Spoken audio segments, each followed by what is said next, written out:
Not in generations has Wall Street absorbed the number of body blows it took today. The world has gone mad and the system is broken. The American financial system is rocked to its foundation as top Wall Street institutions topple under a mountain of debt. Bailed out by taxpayers. It's pretty clear they cannot be trusted. Money protocol. He said, your problem is that you're trying to understand this as an economic story. Once you look at it as a crime story, You'll get it.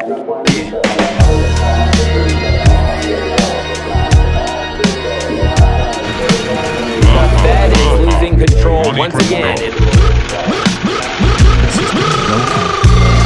just a couple of days, the U.S. Federal Reserve has pumped out $125 billion and handed that money over to commercial banks once again.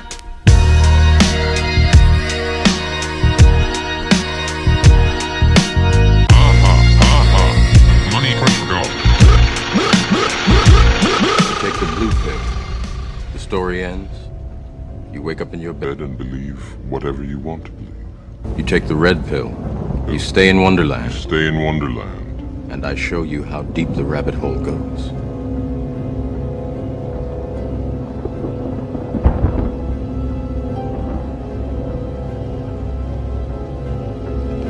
Remember, all I'm offering is the truth, nothing more.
All right, and we're live. Hey everyone, Tyler from Bitcoin Magazine. I'm here with Alan from Blockstream, Diego from RSK, Muneeb from who just joined us, and Alex Bosworth. Welcome everyone. We're here to talk about building on Bitcoin, and happy halving everyone. That came earlier than we were all expecting, but now the blocks have slowed down considerably. But thank you guys all for tuning in and sharing with us a little bit about how you all are building on Bitcoin. So let's get started just with some intros, and if each of you would kind of introduce the project you're working on and particularly how you individually are building on Bitcoin. Excellent. Happy halving.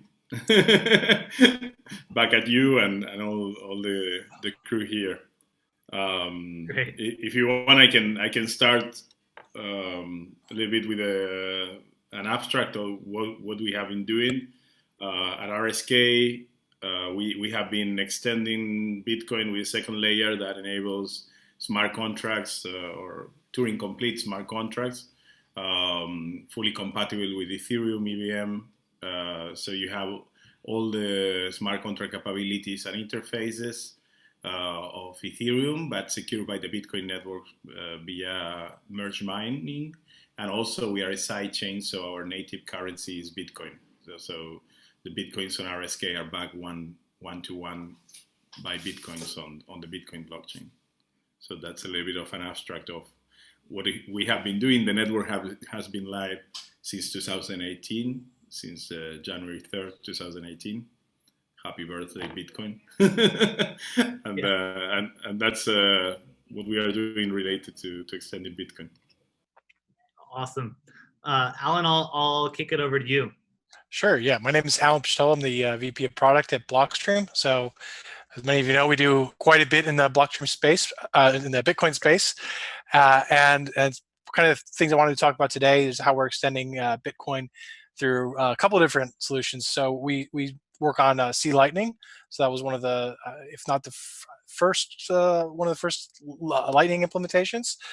So that's one way to extend Bitcoin into more frequent retail type payments. We also work on Liquid Network, which is focused more on trading and assets.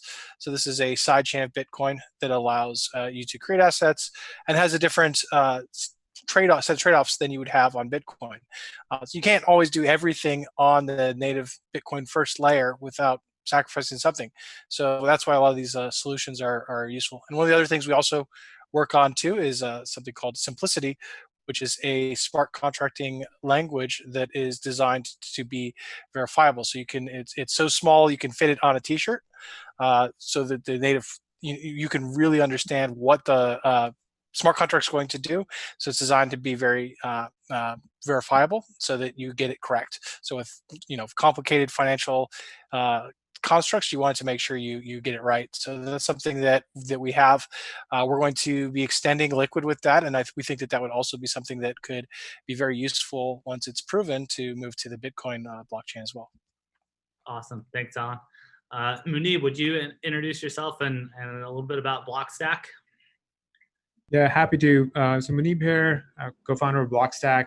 I think you should think of us as enabling Web3 apps that anchor to Bitcoin, right? So we, again, as others have mentioned, that Bitcoin has a limited scripting language and is very kind of like stable and durable and doesn't change, which is a feature, right? But at the same time, you do want to extend the functionality in certain ways, and the way we do it is, I think the concept is a little bit different from a sidechain. Like maybe sister chain is a good way to think about it, where we anchor the blocks in our blockchain on Bitcoin security, right? So if there are smart contracts or Web3 type applications that are registering assets like usernames or domain names, they get anchored back into Bitcoin security. And similar to some of the other intros that you saw, we do have a new smart contract language that is basically, again, focusing on precision and making these programs verifiable instead of kind of like how developers end up kind of like hurting themselves. So the network has been live since late 2018, and last year we got something like we went from something like 20 applications to more than 400 applications built on the network, right? And examples would include people are trying to build like simple web publishing tools. So if you just want to publish a website, like a decentralized website anchored through our blockchain to Bitcoin, and decentralized blogging or decentralized photo sharing, just privacy applications, like if you just want to do your taxes privately. So think of these apps as like they are more like they're user owned, right? So most of the logic is with the user, and then any coordination or discovery, it happens through the blockchain there. Great. And Alex, I'll kick it over to you. Hi, I'm Alex Bosworth. I'm the Lightning infrastructure lead at Lightning Labs. And the main thing we're working on at Lightning Labs is Lightning Network. And we have an engine for that, LND, which drives user wallets or server routing nodes. So it has a lot of different purposes. And I work more on the infrastructure side of things. And I work a lot on this project called Lightning Loop. And Lightning Loop is a way for you to translate funds from the Lightning Network to the blockchain, or from the blockchain to the Lightning Network using non-custodial swaps. And that's a service that we're building out with the idea that we want to make Bitcoin more private, we want to make it faster, and we want to make it cheaper to use. So Lightning Loop is a project that can kind of expose the benefits of Lightning to people who are using the blockchain, and also in reverse. And then I also work on lots of other projects. So I started this site, yells.org. I've made all sorts of tools for Lightning. So I'm very focused on just making Lightning a success and getting a lot of funds to move over that network. Awesome. And we had a fun panel earlier today talking about Lightning specifically and all the development that's going on in that area. But I want to, open up a little bit more broadly and just kind of start with an abstract question in terms of, we've seen Bitcoin as a technology, as a protocol, really as a stack develop tremendously over the last 4 years since the last halving. Where we have now all these different layer 2 solutions, whether those are side chains or Lightning or different types of payment channels being developed and now put into production and used by thousands of people around the world. Where do you guys see the Bitcoin technology stack growing to over the next 4 years if we're looking back at the next halving? Maybe. I can share kind of the vision I've been sharing since 2015 when we started with RSK. That is, I think Bitcoin is evolving to become the foundations of a new internet for the transfer of value, what I call the Internet of Value, and others are calling the same, which is a network of networks for the transfer of value that share certain values: openness, interoperability, peer-to-peer functioning. And I think all the things that we are doing in this panel, all the teams that are working on this panel are working to try to extend the core Bitcoin capabilities of being the safest store of value into a full-blown financial system and peer-to-peer internet. I think it's like we are using Bitcoin as the foundations to build this peer-to-peer internet and full financial system. So I see that happening, not even in next 4 years. I think that will happen earlier than we think. A lot of these things are already happening, and I think by the end of the year and very likely next year, we'll see this become a reality, a tangible reality for everybody. Yeah, I can add some to this. So I think a very interesting thing over here is if you look at the last couple of years, you notice this trend that a lot of funding or even a lot of developer activity for use cases that are more in the smart contracts or Web3 development were going outside of the Bitcoin ecosystem. Right? Sure. So for some reason, people were thinking of Bitcoin as like, hey, Bitcoin is slow, or Bitcoin doesn't scale, and here's another kind of like, layer 1 solution. And the interesting thing is that it's almost like the design decisions of Bitcoin are actually very mature, and they're there for very good reasons. It's just that it takes a while to understand why things were done the way they were done, right? And at the same time, it's good to explore other types of systems that are more experimental and do that. Interestingly, what I think what might happen, like, which might be different in the next 4 years compared to the last 4 years, is that people are coming back to Bitcoin and they're like, aha, like what they were doing was actually good and was there for really good reasons. And you can actually innovate in the Bitcoin ecosystem more, right? And in some ways, like think of even the work that Blockstream is doing or Lightning is doing, right? These are really hard challenges. You can't expect, these systems to be fully in production, used by millions of users in like a 6 months or a year time frame, right? So people's expectations, like it's a little bit like there's more marketing and hype happening outside of the Bitcoin ecosystem, whereas like there's a lot of like real value being created by people just being like heads down and actually doing the hard work. And I think in the end, network effects is what I think people would watch out for. Like if you're building, if you look at a lot of blockchain systems, they're really trying to define ownership, right? And if you're defining ownership on a blockchain, which blockchain do you think is going to be around 10 years from now? Mm-hmm. Like Bitcoin will be there. We don't know if other blockchains will be there or won't be there, right? So if the core value prop is ownership and anchoring kind of like this information that is not going to change, the network effects start happening around Bitcoin, right? And the scalability and all of these other things that people think of as limitations can get solved around the Bitcoin core chain, right? And that's where, once the network effects start, just like the internet, like imagine when the internet was starting, people were trying to create other smaller networks. When one network starts taking off, the network effects mean that everybody kind of like moves over to the biggest network instead of being on a disconnected small chain. Mm-hmm. I think that was a pretty accurate assessment there. A lot of things being built on the Bitcoin space are, really is a tortoise and a hare. We saw a lot of marketing focused launches of things that will work for demo quality. But once they get beyond that demo quality, you start seeing where it just drops off and they run into dead ends and they're back to where Bitcoin was, where they're having to create a new 2.0 version of it. So this is something that I think everyone involved in the Bitcoin ecosystem has been doing, is building these necessary components and infrastructure that's needed. It is a very long game. Building out Lightning, there is a lot to do still to make this something that can onboard 1 billion people, but it's a path that actually is feasible for it.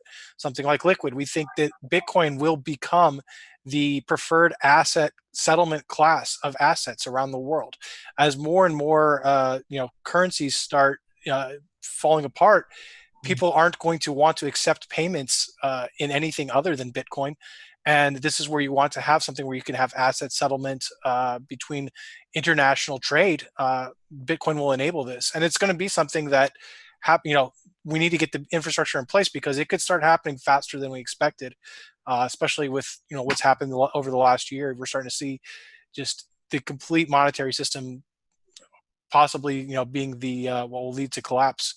So it's something where we really do need to get it together and build that infrastructure out so that we can onboard people that not necessarily aren't the Bitcoin fanatics, but the people who will need Bitcoin to survive, and they'll do it because they have to. Got a ghost over my see. Yeah, there's someone in there with you. I just want to give a shout out to Diego. Much love all the way from Nashville. Diego, good to see you. All right, ciao. Big hag, man. I love the ghost. No. I think we're all like riding this wave of Bitcoin. Like people are like, oh, we need Lightning or something to make Bitcoin survive. But I think it's like totally the reverse. Like Bitcoin becoming money is kind of like opening up all these use cases. Even altcoins, I think, are kind of like a use case on Bitcoin, because now you can sell this whatever you want to anybody in the world. There's nobody stopping you because you can trade that for money.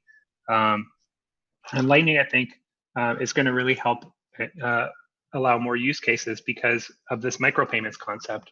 Like if you think about it, every regular Bitcoin node, when you launch it, you're not doing anything that's so unique. There's been peer-to-peer networks before. You're talking to your peers, you're exchanging information. But with the Lightning node, something that is really special there is that you're not just exchanging information with your peers, but you're actually transacting with them. And so every node that launches, it's a Lightning node, is actually like a little business. So all these thousands of nodes that people are deploying, they're deploying little service providers that use a monetized protocol, and that, they're making money, they're spending money. So I think as Bitcoin becomes more like real money, and more usable and more ubiquitous, then it'll be built into more protocols that use that money aspect to deliver new capabilities we never had before. Yeah, and it's so cool that anyone can be their own payment network or routing node, or operate their own Visa network. You just have to install some open source software, and you're connected and routing payments to a global audience. Muneeb, you mentioned kind of the comparing, Bitcoin to what's happening in the Web3 stack that you've seen develop with Ethereum and with other protocols. When you guys look at kind of the Bitcoin infrastructure stack, we've got obviously huge progress on micropayments with Lightning, and we've got a number of different smart contract options out there with RSK, with Simplicity and Liquid, with Blockstack. Where are the holes that you guys see that are the missing pieces of the Bitcoin infrastructure stack? Where do people need to be spending their time to get up to that kind of feature parity? I think it's a great question, and I think let me translate that question into skill sets and people, right? I actually think that sophisticated engineers, like people who can look under the hood and actually like really understand technical challenges, they feel very comfortable in the Bitcoin ecosystem, and they can understand some of the design trade-offs. I think where things can be improved is actually for even like designers or UX people or product people, right? Like where some of the technologies might come across as like more clunky or less polished to them. Whereas if you compare to some other ecosystems where let's imagine the skill set of someone who's not going to take a deep dive into the core technology. They're just going to be like, hey, I trust that the underlying stuff is just going to work. I'm not going to kind of like independently think about it. But the UX is very polished, and the tutorials are like very well done, and they're I think it attracts a certain type of audience. And I think this is something that the Bitcoin ecosystem in general can attract that type of talent more, and not just like very deep engineers who are working on the core infrastructure and the core protocols. I think similarly, like for example, it's also, I do think there's a need for education a lot as well. Let me give one specific example because it comes up a lot, right? As soon as you start having a discussion about Web3, like either on Bitcoin or some other chain, the first question you start getting is, hey, what's your transactions per second, right? and the transactions per second is like such a meaningless metric, because it really boils down to what type of decentralization are you willing to achieve, right? Is it truly a global network from home computers, or is it like some data center chain that you're building, right? So and then the second thing is like your bottleneck. If you look at any like smart contract platform, the bottleneck is actually your local processing, right? Like how, like we are doing some benchmarks on the Clarity language. It's not about the network even, it's actually your local execution bottlenecks or a disk IO that would limit how many transactions a smart contract language is really being able to process. And people don't think of these terms, that they're throwing these insane numbers that my blockchain does like X transactions per second and Bitcoin only does like this.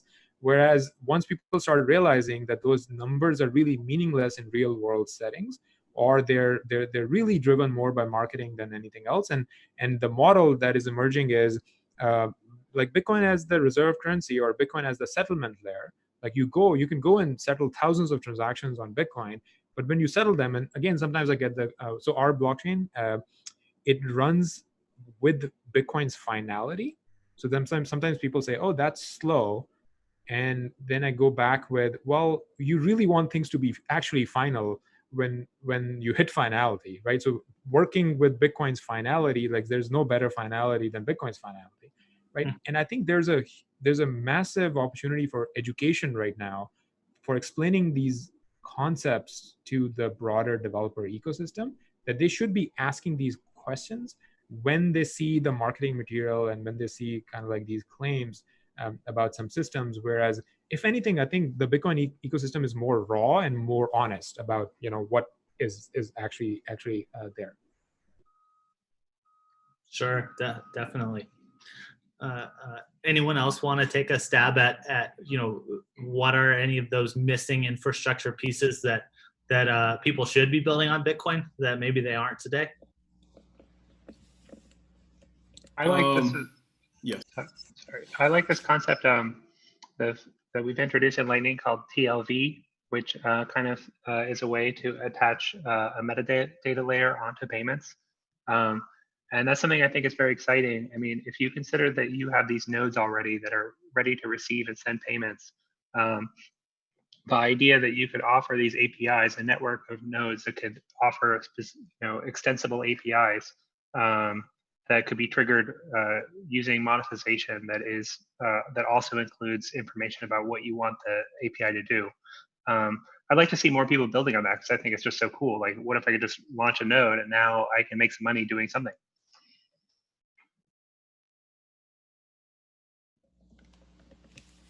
Yeah. In terms of what's missing, I mean, I think really it is getting us to that normie layer right there. There are so many concepts in Bitcoin that just are counterintuitive if you're used to that kind of centralized traditional financial system where you have trusted intermediaries and you can have some guarantees. And so, the idea of how do I make sure my transaction makes it into a block, or how do I make sure that this payment is made, and who do I call when I, if I want a refund? Like, all these things are concepts that people are used to, and it's going to take some kind of education to get back to what they have. And I think really, if you can build a UX that is compatible with the concepts of Bitcoin and really kind of guides people to understanding the new Bitcoin world while still being easily understandable, that's something that would be a huge missing piece to moving forward.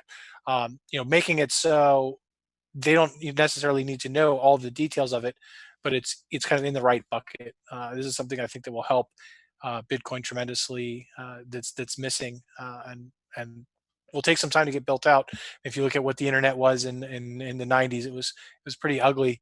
It wasn't until like AOL that the masses really started adopting, and then it went back to what we see today. So I think we're going to see a progression. We're kind of seeing the first wave where things kind of get centralized and look like it is, but then we can go to a more true Bitcoin approach with these infrastructure pieces that take longer to build. I want to add one thing that I think is key for the expansion of Bitcoin is like I think we need to extend Bitcoin to have some interoperability features that enable trustless interoperability with sidechains. I think that's an experimental. There have been many proposals like Drive Chain. We have been working on that, but I think we need to keep pushing the boundaries in that area. So we really can integrate these second layer solutions in a truly trustless and enable sidechains that are like fully part of the Bitcoin ecosystem and don't require any intermediaries to function. I think that's one thing where Bitcoin will consolidate it, as an ecosystem, because, for example, RSK started in like 2 years ago. It started with 5% of the hashing power of Bitcoin protecting RSK, and now we have 50% and at a moment we reach 69%. So from economical security, RSK is twice or three times the security of Ethereum, but we still need the federation to release funds back into the Bitcoin ecosystem. And although there's a lot of methods you can use to make the federation, as neutral as possible, still is a federation. And there are ways we can enable full decentralized and trust minimized interoperability. So I think if we work with that, we can keep extending the ecosystem in a ways that will, use this network effect that Muneeb was mentioning. It's like, imagine that already RSK is the safest smart contract platform in the world, only by using half of the hashing power of Bitcoin. So, and it's fully aligned economically with Bitcoin. So I think if we secure those, two-way pegs, also with the other sites, Liquid, Echo, we are working a lot on that area. But with minimum modifications or extensions of the Bitcoin protocol, I think we can settle these expansion elements that we are building, and that will be very good. I think then Bitcoin is unstoppable. I would plus on that. Mm-hmm. I would definitely plus on that, because this is like, I think if we all agree that Bitcoin will always have a limited scripting language and it is not going to expand it, which I think is absolutely the right decision. You don't want to introduce like security nightmares at the core Bitcoin layer, but then that means that more fuller languages are going to exist somewhere else. But Bitcoin needs to be, it should be possible to move Bitcoin from the base layer to somewhere else and then bring it back, because Like imagine the kind of innovation that's happening in the decentralized finance DeFi space, and that one thing can enable so much DeFi around Bitcoin, because you can't really have full smart contracts at the base layer, but you need that link, basically, that you are able to go to a side chain or a different chain and then come back. Like we tackled this problem from by requiring our miners to basically look at both the state of Bitcoin and the state of the Stacks chain. Right? So our miners do the work of effectively watching two chains, but their life, and we still can't, this is still in the R&D stages. We still can't do this trustless kind of like locking of Bitcoin on the Bitcoin chain and then migrating it or releasing it back. Like it is still an open problem. Yes, then the miners become the centralization part. So that's why I think we need to work, not extending. I'm not talking about going full Turing complete. I'm just talking about like things that we can implement with zero knowledge proof and very basic things that are not, blockchain intensive, and they cannot be used as a vector of attack. Very specific things that can enable, trustless transfer of value, not bringing the full, surface of attack of more full Turing complete smart contracts, but only enable trustless transfer of lock-in and transfer. So it's more, I was not going in the direction of bringing full scripting capabilities, only bringing like very specific things that will enable trustless lock and release of funds based on secondary sidechains. We are working on some things on that area with zero knowledge proof that can be implemented and will help the whole sidechain ecosystem. It's not specific for RSK, but I agree with Muneeb that we don't want to increase the surface of attack of Bitcoin. Bitcoin, has one purpose, that is being the most secure, decentralized, and that was another topic that Muneeb mentioned as well that I think is very good, very important. Decentralization. It's like if you do 400 transactions per second on chain, then you have a blockchain that is growing at 1 terabyte per year. So who is going to be able to validate that blockchain? So you are reducing decentralization by making the blockchain grow, at high speed. So it's not about how many TPS, it's about preserving the core values of Bitcoin that are decentralization, neutrality, censorship resistance. So we need to keep that bottom layer, that foundational layer, safe and protected, but enable just enough to make the protocol grow somewhere else. Totally. And Diego, you mentioned like some zero knowledge proofs. Are there any other, layer one changes that you guys are looking at that would help your businesses or your projects be able to build on top of Bitcoin? We've got Schnorr signatures and we've got Taproot in the BIP stage. Well, on RSK, we have already implemented zero knowledge proof, like CK snarks and things that, because of the Turing complete capabilities, you can do that. So we are already experimenting with that, and also working with what is called optimistic rollups or commit chains that enable you to consolidate tens of thousands of transactions or millions of transactions into a single proof that is of fixed size, which is very interesting because, of course, and this is something I discussed with Adam back many times, is like there's always trade-off. No? It's like you scale up and you are trading off security. That's why we don't want to be, compete with Bitcoin in terms of security, because even if we had the 100% of the hashing power protecting RSK, still is a different surface of attack. And I think that was what Muneeb was trying to, it's like you cannot, but you can have like middle level of security networks, and then you can have more consolidated networks that do these commit chains, but enable you to scale further, and then you can have the financial system of the world running on these multiple layers in these networks of networks. That's why I like this Internet of Value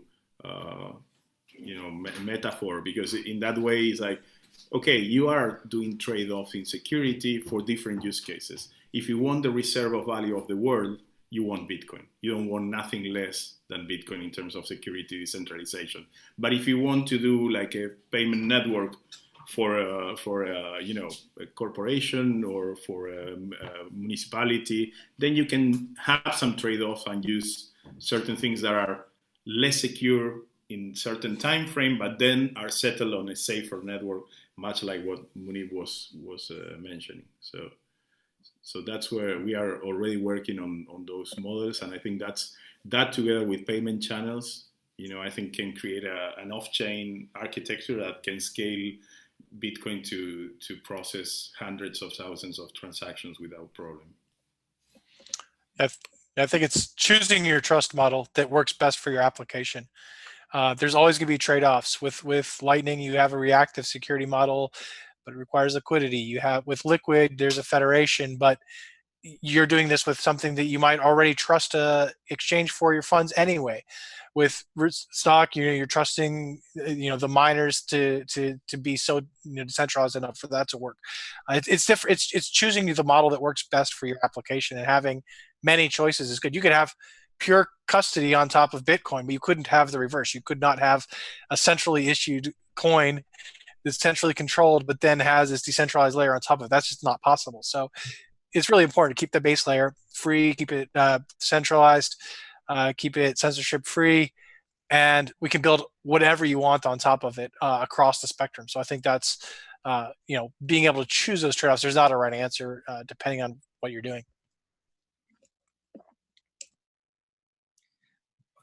Muneeb, like you mentioned, there's this conception that building on Bitcoin is scarier, or it's harder to get up to speed, or it requires more cryptography knowledge to be able to interact with it compared to some of the projects with more marketing and tutorials out there. What would each of you guys say to developers who are interested in building on Bitcoin but didn't know where to get started?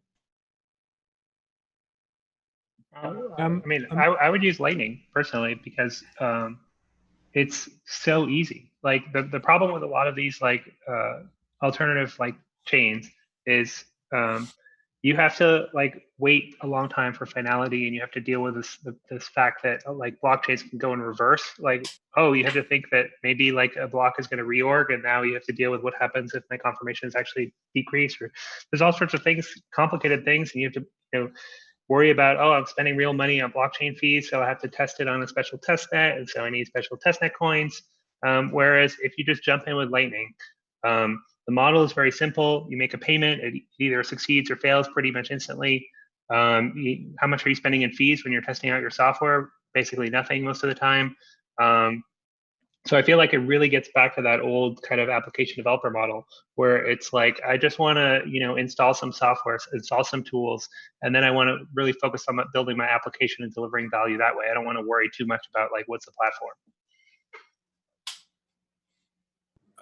I'm a little bit in line with that. I think maybe building directly on Bitcoin is tough, although simplicity is helping in a lot of ways. I think there are a lot of improvements, but I think these second layer solutions, and Lightning is a great example of great libraries, and that make the life of the developer easier. I think Muneeb projects also has this upper level where you're building on foundations that are already tested, so you are more abstracted, because I think there was a confusion that building directly on blockchains or even in smart contracts is like building web applications, and that's not the case. It's more closer to avionics. It's like if you screw with a smart contract, then you can lose millions of dollars, or if you are doing important things for an organization, you can screw up the organization. So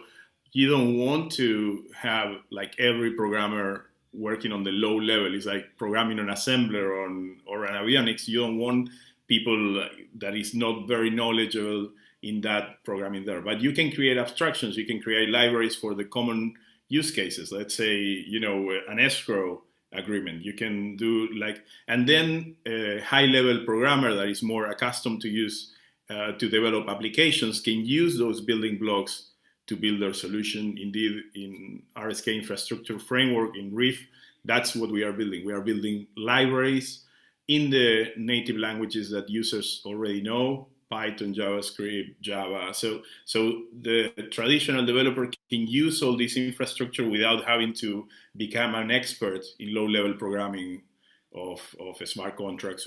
And I think that's the way. It's like, you don't want everybody being like an expert in assembler. We don't use assembler anymore, except you are a printer, driver, programmer. It's like, yeah. Yeah, I think that's pretty accurate. There's a lot of misconceptions that you need to be.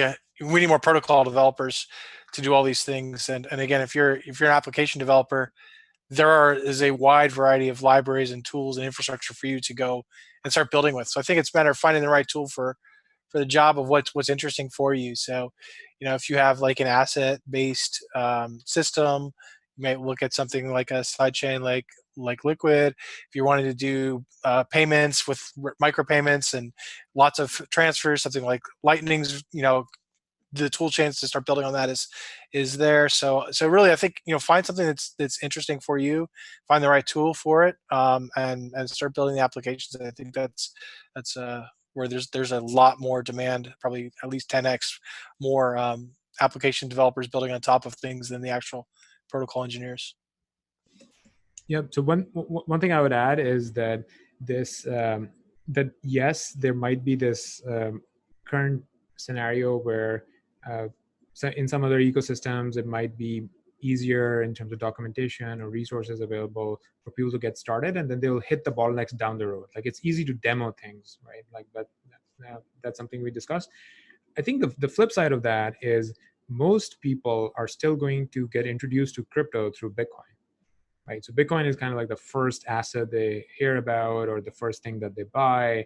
And I think in many ways, the Bitcoin community has done a great job in simplifying the use case for Bitcoin. Like, basically being evangelists for it, that this is what Bitcoin is, this is why we are excited about it. And what I would like to see a lot more is that sort of excitement in the broader kind of like innovation happening around Bitcoin, and mostly in developer circles, right? Like, imagine that, for example, on like Hacker News or other, Twitter is pretty big in Bitcoin ecosystem. Like, imagine like people are excited about the innovation happening around Bitcoin, and incentives are pretty aligned for a lot of these projects, because if more developers are kind of like getting introduced to crypto through Bitcoin, and then they discover the innovation happening in the Bitcoin ecosystem, it's pretty much like that's the funnel. And then they don't even need to go to a smaller island, because they're like, oh, this is amazing, there's so much innovation happening here, I'm excited to try out like all these different things. And I think that is one area where collectively the Bitcoin community could do a better job of just like experimentation mindset, or educating people that, look, like there is a lot of innovation happening around Bitcoin, and this might be a misconception that all of the innovation is actually happening somewhere else, and Bitcoin is just never going to change, and it is what it is.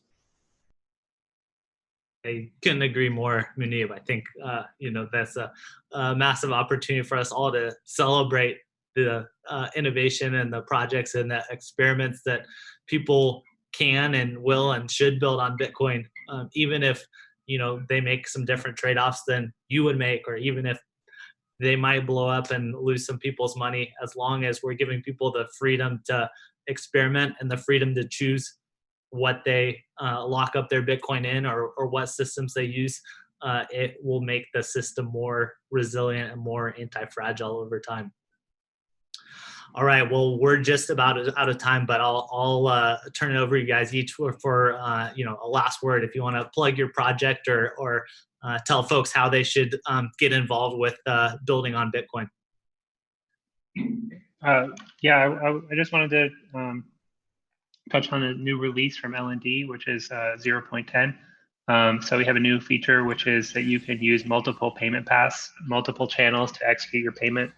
And what we're really trying to do here is to make it more accessible, more decentralized, the entire Lightning Network, by aligning it with people's incentives for paying.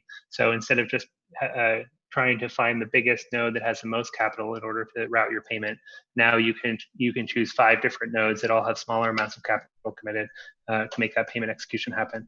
And that's something we're also working with Lightning Loop.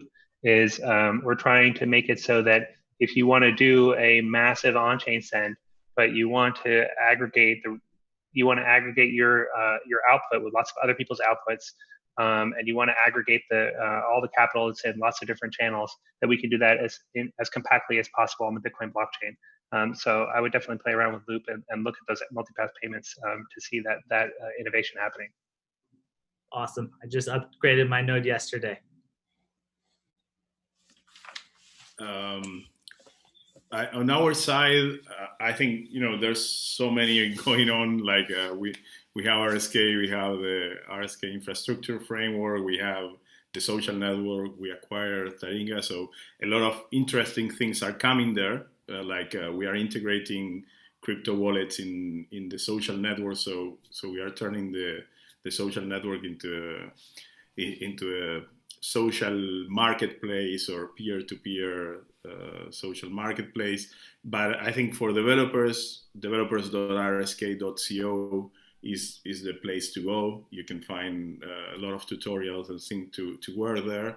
And another project that I'm very excited as a Bitcoiner is Money on Chain. Money on Chain issued the first stable asset fully collateralized with Bitcoin. Without third parties, like smart contract driven, and I love it because it withstand the 50% drop of Bitcoin flawlessly when other protocols that are backed by crypto had some trouble staying alive. So I think those are the kinds of innovations, like having a truly peer-to-peer monetary system where Bitcoin is the gold backing this peer-to-peer monetary system. For me, is very exciting, and are the things why we started with RSK in the first place. So there's a lot of things coming on. So if you follow me on Twitter at Dieguito, you will see me posting all these kinds of things. Yeah, so for us, again, Blockstream.com, if you want to see, we do a lot of our development on the Elements project in GitHub. So that's where we do the development for C Lightning, where we also do development for Liquid. So if you want to use Liquid, it's a node you run, it's called Elements. So that's all out there.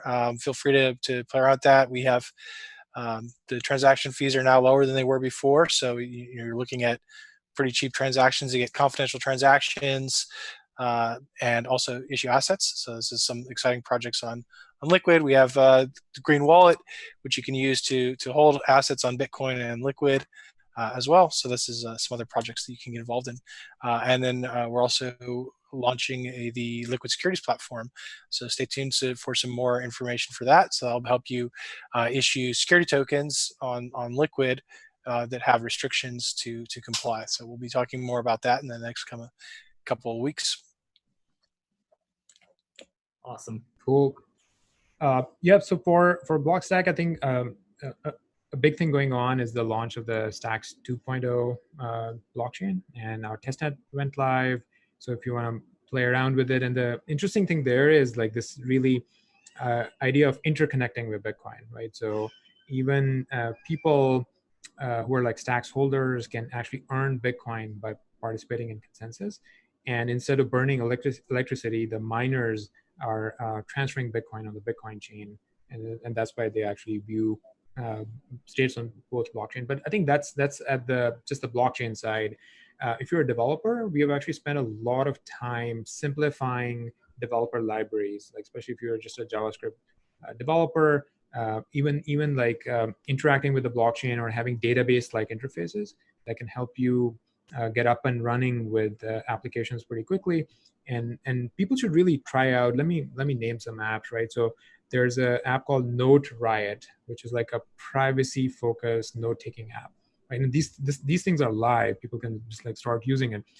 There's another app called Dmails, which is like a Gmail-like service, completely built on top of Blockstack, which is kind of like anchored to Bitcoin, right? So you can see the almost like the internet emerging, right? Like someone has built an email service that works and scales today, right? It's just that we need to raise more awareness around these things.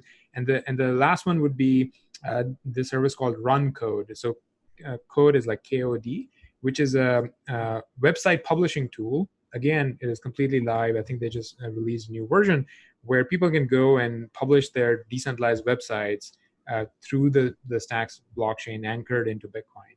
And I think these are the developers. I wanted to highlight, obviously I can't highlight all of them, but these are the developers that we should be celebrating because they are innovating around the Bitcoin ecosystem and building these useful services that average users, average internet users can actually use and experience what Web3 can look like. Awesome, Muneeb. Well, thank you guys for joining us today. Happy halving, everyone. Looking forward to this next epoch and seeing what people will build on Bitcoin. Yep. Thank you for inviting us, and happy halving, guys.